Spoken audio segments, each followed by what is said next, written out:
Hi, this is Ashishar Bedekar and welcome to my podcast, The ARB Show. I'm thrilled to introduce today's guest, Nikhil. He is a technology sales specialist with over 12 years experience across US, APAC and EMEA. He has trained 100 plus early stage founders and their sales teams on minimalistic selling methods with big impact. He's a big time advocate of customer behavior based lead generation strategy. He's also finishing up his first book on ways to sell to enterprise and SMB globally. Thank you, Nikhil, for being a guest on the show. I look forward to hearing your insights on top 5 tips for sales communication. Over to you. So, thank you so much, Ashish, for inviting me here. It's a pleasure. And I've been a big fan of your podcast, the way you conduct, and the kind of audience you enroll. So, yeah, in a way, I feel blessed to be here, by the way. And in reference to my journey till now, of course, it's difficult to summarize in the 5 tips just precisely, because sales, it's not that precise. It's very random according to business and the nature of the seller. So let me see if I can work things out with you. I'll just open the list which I have jotted down. If you don't mind, just give me just one quick moment. So, just one moment.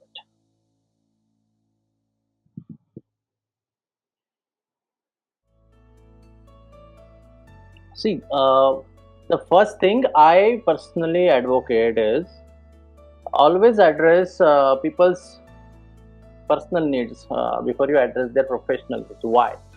See, the world has been doing this from a long time. It has been very technical and highly professional. And we have somehow forgotten that we are talking to human beings before a CTO or a sales manager or a VP of engineering or a particular head of design. They all are human beings. So it's like a P2P world, person to person. Before it's B2B, D2B, D2C, whatever, right? What happens here is people have their own requirements in reference to a conversation with a stranger. Because sales is all about a stranger reaching out to another one, figuring out a way to mutually benefit each other, and it's like a barter. I have this, you give me money for it. Simple, right? The relationship has become quite transactional actually. That is a problem. If we are talking right now and you are not happy with the way I am communicating, it has nothing to do with the context. Zero. But I am a stranger, I am talking to you. I have a personal need that somebody who reaches out to me should be mindful about my time. Even if I have what you need, that you have a skill set that can help me solve one of my problems. But as a person, I have a requirement, bro, which is give me respect. Understand my problem first before assuming my problem. Okay? Because right now, whenever I see a sales pitch or any email, I see a lot of confidence in the pitch, which is a problem. People don't like that. People want to work things with you. They want to feel involved. They want you to take a permission or a validation from them about the problem. But what salespeople do is they self-assume with so much intent data, signal data, and this and that data. That makes it difficult for them. So if I'm talking to a CTO, I have to make sure I sound somebody worth listening to. That is my first requirement. Forget about my understanding about their problem. Forget about what I have to offer. But if I'm nervous, of course I will be rejected. Nobody wants to be part of a nervous conversation. If I'm overly confident, nobody wants that. If I'm smiling too much, nobody wants that. People need genuineness. So even if you break somewhere your script, it's okay to say sorry. Be real. That reality out of outreach, I see God. That is first thing. That's why I say always address people's personal needs before address their professional needs. Very nice point. And in fact, it brought a very humorous and interesting thing. All of us in business get a lot of junk or cold mails or spam mails or whatever you want to call. And typically they go in spam, this thing, if you have that zero inbox kind of thing. A few months back, I got a extremely well-crafted email, right? Oh, nice. and it was like beautiful. It talked of go to market strategy and how they are helping, etc. It was beautifully crafted. I Mhm. had to reach out to the person, and in fact I have invited that person to be on my podcast show. So and what you mentioned about basics, I think when you talk to anyone, right, a very simple thing like getting the name correct, right, or the salutation, right. For example, if there is a person who, if you go on his social this thing, he likes to be called, let's say, Dr. Nikhil, for example, and if you drop a Right? mail saying hi Nikhil, maybe that doesn't gel very well. You're off to a bad start, right? Maybe, So you, maybe. that person expects a specific thing, and that's very true, because as you rightly mentioned, we are it's a human to human sales, or a person to person sales before it's a B2B. And the basics of respect, of not sounding pompous and not even sounding entitled. So even if you're the best tech company in the world, and you feel that, okay, I have got the solution from you, for you, and this, please sign here and give me your money, that again comes as offsetting, rather than Yeah, be curious, saying, okay, I think I could be wrong, but this is what I feel, would like to know if this is what I assume about your problem is okay, would like to hear conversation or something like that. And I think that's an extremely good point to get started. I think what you said about using various tools and signals, etc., and trusting them blindly. So even after all that analysis, I think what you're saying is, have a human filter before you kind of reach out. yeah, people are working for salary. They are not working as a CTO to onboard a right vendor, right? Simple. If it won't affect their lifestyle even if they onboard a bad vendor. Simple, right? They don't care about it. So if I'm reaching out to somebody, when I work with any client, I advise the demo teams who conduct the demo, do not close if you see the mood is not right. Delay that purposefully. But people have taught squeeze the sales process. People suffocate in the sales process. Customers suffocate in the sales process. I have to check. Even I'll tell you magic. We are scared on cold call. Customers are double scared. My job is to first put the person in the state of mind which is more receivable to my request. But we start blah, blah, blah, blah, and the person is blah, blah, blah. The rejection script is ready with your pitch, and you spoil it. But yeah, it's a volume game. People say out of 1,000 I'm closing 2.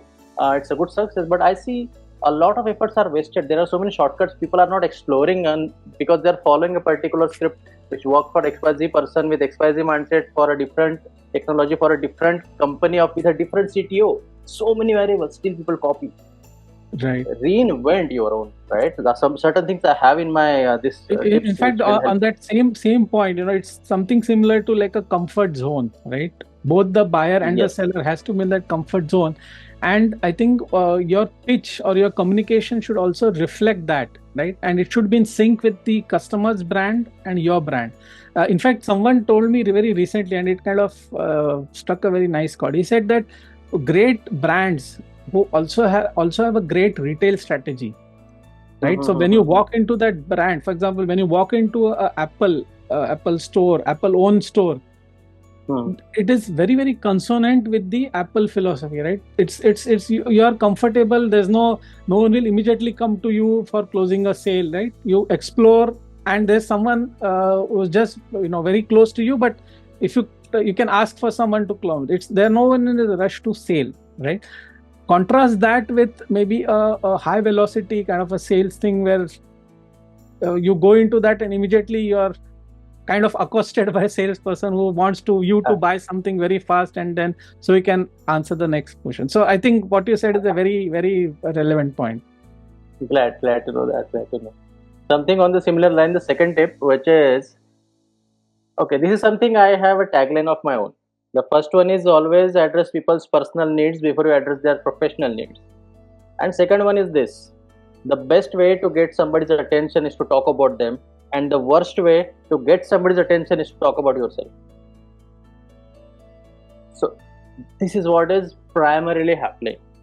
When our approach has things like we help, we solve, we are the best, we are one of the XYZ, you're talking about your own claims.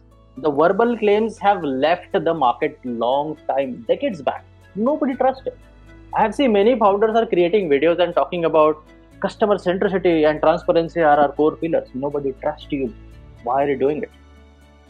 I want to see a customer speaking like this about you. That is more powerful, right? Now, this is a marketing item, okay, content. But when I say talk about customers to get their attention and be serious and focused, control your excitement. This is crucial. Again, I see a lot of shortcuts today people are not using. Keep it very human, keep it very simple. Talk as if you talk to your brother, sister, wife at home in that tone. I should be like, let me give you an example. Let's say I'm selling mobile app development service set, okay? And if I'm reaching out to you, hi Ashish, this is Nikhil from XYZ. You got a minute? I'll be brief. So this word, I will be brief, is a trigger to their subconscious mind. Don't worry, Ashish, this guy is not going to waste your time. One resistance you have already lowered with this word, I'll be brief. Hey, just to make sense out of your time and see if this is relevant for you or not, let me ask you this. This is another part of the script. I am not yet started the script. I am acknowledging that I know this could be irrelevant for you. This message I am sending to Ashish, that this guy understands one thing, that this could also be irrelevant for me. He's mindful about it. I get the respect. And I have to be genuine. That's happening through the tone of my voice. People understand that. Even if this is not a video and verbal, and if I'm smiling and talking, you will figure this out. Yeah, this guy smiles. Subconscious cues are quite quick to comprehend. Let's use that. Make sure you not start with, hi, we are this, we work with this company, but have you asked me whether I need that or not? No. This is a sign of pushy sales. This is a sign of disrespect. It's a bad word I want to use. Somebody comes to your door with a TV and this is the fantastic TV, and I say I don't want it. But he's like, this is LG, but at 10,000. In market is 7. But brother, have you asked me, do I need TV? I didn't. See, I have a bigger one. I have. So when we reach out to people who may not have this as their immediate priority, we mess up big time. My first job on the call is to disqualify the wrong ones. And to disqualify, you cannot be abrupt. You have to ask them certain things. You have to calm them by saying, I'll be brief. Just to make sure this is relevant for you. Can I ask you something? He will be like, of course, tell me. Rather than, hey, I'm telling you, this is the best thing you must have seen in your decade. Well, let me tell you what exactly it is about. No, that era is gone. I want to talk about them. Now I have calmed them down through these some statements. Now my job is to figure out, hey, I have seen in your industry, these are the challenges. Am I speaking in the same line, or am I off the base? Something like that. Or I hope this resonates with you. I hope this is familiar with you. I have not even taken the name of my company. I have not even shared whether I have is useful to you or not. First of all, I have to tell you that I know about your industry. I give one fantastic example that you are walking on the road and a strange guy hands you an iPhone 13. Okay, iPhone, nice product. But the resource is not trustworthy. You will be like, oh God, there could be a bomb in this. You won't use that. Imagine the same phone is being handed to you by your friend's cousin. Hey Ashish, it's a gift from me. Hey, I'll see you. Yeah, sure man, thanks, but why? Oh, it's okay. You will start using the phone. Product is same, the source is not trustworthy. My job is to make sure the source, the seller should feel trustworthy. There is a real bad name of sales in the market, and it will always be like that, because sales is a process where it is filled with 90% failures out of 100. 10 times you will succeed. That is the ratio. That is the process. It's not a flaw. It's how it is. It's like designed, right? So whenever I'm reaching out to people, even in an email, I have to tell Ashish that before pitching, I have to tell my expertise. That I know about your industry problems. I know about the challenges. Then only you will give me your attention. Okay, this guy looks relevant. He's talking about something relevant. Forget about my company. Why would you care about my service? That will come later. But people, because we are emotional to our company. We want to speak loud about my kids. My kid is like this, to the principals of the schools. If you are going to admit your school kid to a school, right? This is good, this is that. But why would a principal trust you? They will trust. It's a risk for them to admitting your child. Similarly, and they will observe and then they will form an opinion. Similarly, for customers, every purchase is a risk. The lower it is for them, it depends on the seller, not the products and services, because everything is everything has alternatives. Everything has alternatives. No matter how many things you boast about your company culture, nobody trusts. Make the experience better by acknowledging the personality requirements of people, insecurity, fear, their hurt, their bad experiences. That is something I always tell. This is what it is. Talk about that. Got it. So, any specific tools which you would like to talk about, which kind of helps on the research part? For example, let's say there is a technology company and it was in the news that, for example, they had a problem with their billing system, for example, and you're trying to sell billing system. So that becomes a relevant cue that, okay, I came across this in news, which was a negative, but kind of show them the value that, okay, and you empathize with them and show them how you go ahead. So any tool to understand from a social listening perspective. Similarly, are there any tools for understanding the kind of communication style which needs to be kind of refined for a specific individual, right? Based on I think there could be based on what kind of social posts he has or what he is posting on LinkedIn or Twitter, his social behavior. Some understanding or some hypothesis can be created saying that, okay, for this kind of a person, this is the kind of style which you should adopt. Can you give any guidance on that? I do not recommend that. Even I have done that, but today that is actually making salespeople very nervous and incompetent. Okay. Too much research. Okay. Somebody fed something to salespeople that you have to be so much prepared, but actually it's not required. You have to just be there on call and understand the age of the person and talk accordingly. The way you're talking to an Ivy League pass out CTO who just got the funding, I was built a team of 25 in Bay Area and building a SaaS product, and you're offering offshore development service. Okay? The CTO is of how much? 27 years old. And let's say you're talking to a company like DXC Technologies or Infosys. You're talking to a CTO who is like 52 or 48. The way to communicate should be different. I call it demographical selling. I cannot talk to this guy because if I'm talking to this guy, I have to use some other bros and lingos, the words. With the other person, I have to be very mindful about every word I choose because they have had a long experience of talking to people like. They'll judge me like this, but this guy will be more excited. I have to use the excitement and add that into my script. That is one thing I would recommend.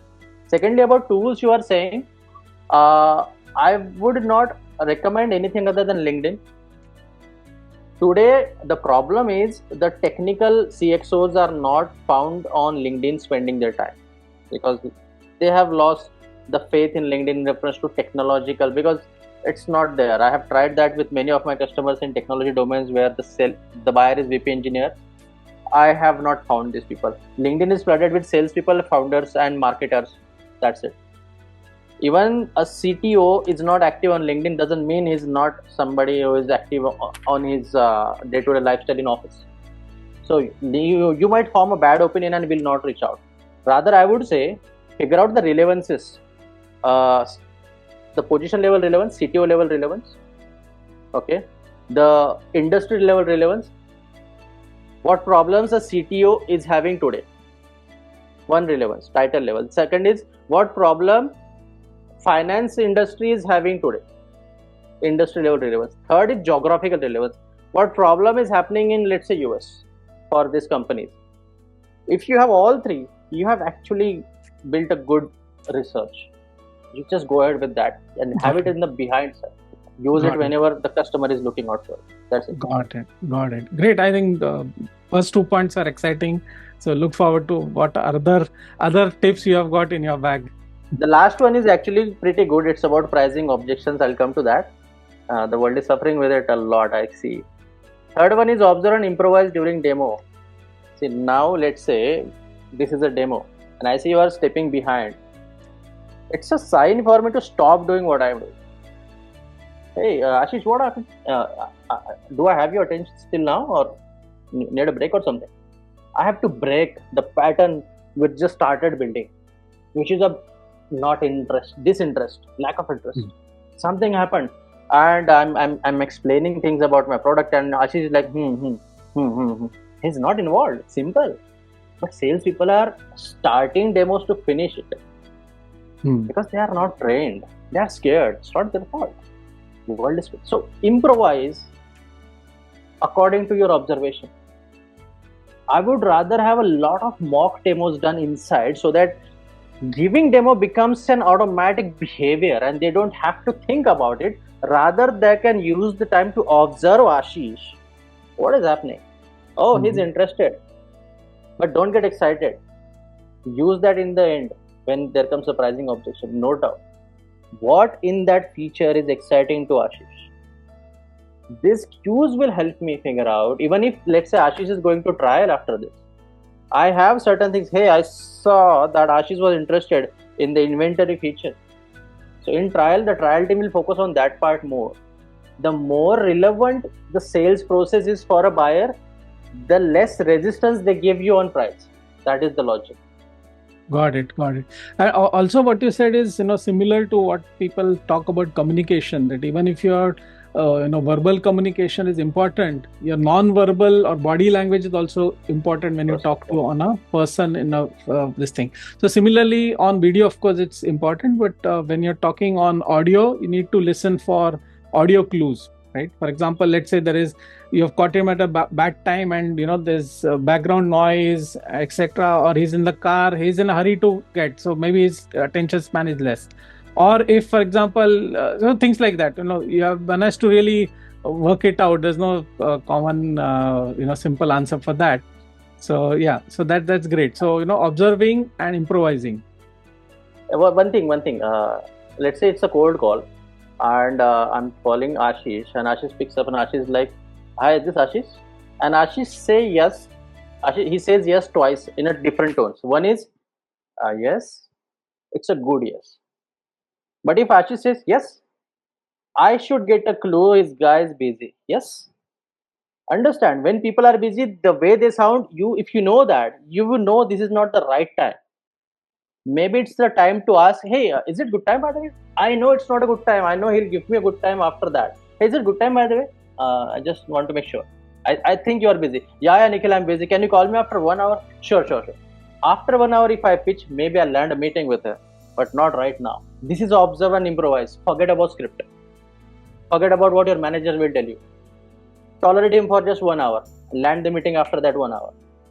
It's like persuasion.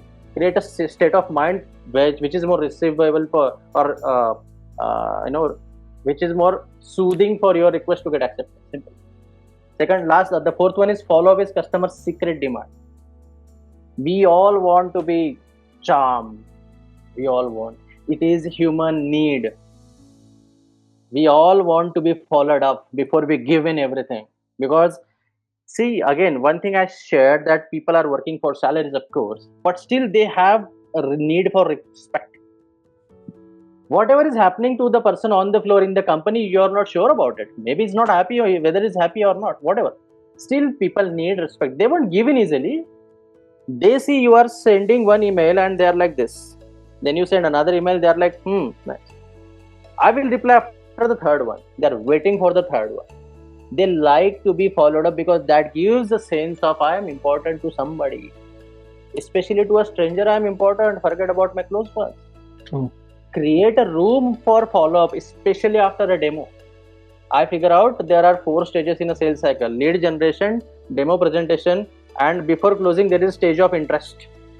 So after demo, it's like you have reached the topmost peak of Mount Everest. What is there? After that, nothing. You can die. Nobody wants that. Or you'll fall down. The suspense is revealed now. How can they be interested? Be very careful for the third stage, which is of interest, which happens to decline after the demo. And that's where the blunder happens. The closing problems, objection handling, that everything comes into that.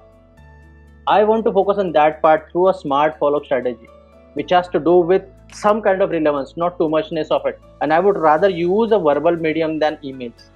Got it. See, face to face is more personal, verbal is more. See, the topmost impactful thing is face to face. The second is verbal, then textual. Fourth is sign language. These are how communications impact. And I want to be triggered with the most impactful one. Why this guy is texting me? Why he didn't call me? Calling is a special feeling. I would mix follow up with text and more calls, something like that. Got it. Right? In fact, there's a famous saying that in sales, all sales happen after maybe the eighth follow up or so, right? So you have to be persistent, right? So that's depends. I don't agree to that completely, but sometimes some people are ready to close, but you just try to follow a process and you stick them in the process, but they could have been closed earlier. Again, coming back to my third point, observe, and maybe you can close. So it's up to you how you are giving, because we all are giving cues to people. Buyers are always giving us cues, what I like, what I don't like about product, about you. Stop what I don't like doing. Stop sharing what I don't like about the product. Show me what I have showed interest about. But they won't reveal that. That is how it is. Observe. True. Great. So what's now your final point? So now final is about closing. So what I've written is pricing decision gets influenced somewhere in the middle of the sales cycle. You don't see, closing is not a step. Closing is a conclusion of the entire experience of sales. Okay, 80% it is the human experience, 20% the technical experience. Because your claim that you can deliver the result will be revealed after 3 months or 5 months of working with you, logically. No matter how many testimonials you give, even big MNCs have made blunders in products. Everyone knows that. Purchase is always going to be a risk. Always. How comfortable it is for them to take that risk is what I say the process. It's like somebody is scared of getting an injection for a cure. How comfortable, because they have to take the injection, no problem. But how comfortable you make them feel before that. Based on that, it depends how quickly they can keep themselves ready for the injection. So purchasing is just like taking that injection you're not sure of or you're not liking. So people make the pricing decision during the demo, somewhere in the middle of a demo, whether it's worth my time or not. Rest, everything is their reluctance or resistance to say no to you on your face. They just fall through the cycle. They don't want to say yes to you or no to you upfront. So my entire journey, if I am a buyer and I have been pulled in by a caller, oh nice, this guy made sense out of my time. Let's see what he has. See, calling can only be there to qualify and disqualify. It's not to sell. Cold calling or any outreach. A guy feels great about being outreached in a nice way. That's why they give you meetings. But somebody comes into a meeting who doesn't do justice like the caller. That respect, that aura, that genuineness. Now the expectation pattern just dropped. He's like, what happened? Calling experience was good. What is there? Right. Even if the product is good, as I said, the iPhone handed by an unknown resource, you won't have. Product is great, but you won't purchase that because the source has not built that enough thing. And sometimes people are very confused about how to handle price objections. I have a very firm belief, Ashish. We create objections through our tone and the choice of words or the choice of a customer. Sometimes you are stuck in a sales cycle by choosing a wrong ICP. Nobody will tell you I'm not the right ICP. They will be part of the sales process. They'll come to the end, object and won't close. They won't reveal that why did you come to me, bro? I was not a right ICP for you. But they will give you an influence that yes, I'm the right person. It's our job to disqualify people. Demo is an opportunity not to close, but to requalify. Is it worth following this guy or not? But people are very excited to demo. I think you should be concerned about it. You should be concerned about the guy sitting in front of you that, okay, I have first 10 minutes to figure out whether this guy actually needs this or not. What can I say before I start sharing this with? This is the moment you figure out, and people love that journey. And this is where the beautiful it is, the more customer centric it is, the less resistance they have with the price. And Got as human beings, we all want to have a deal.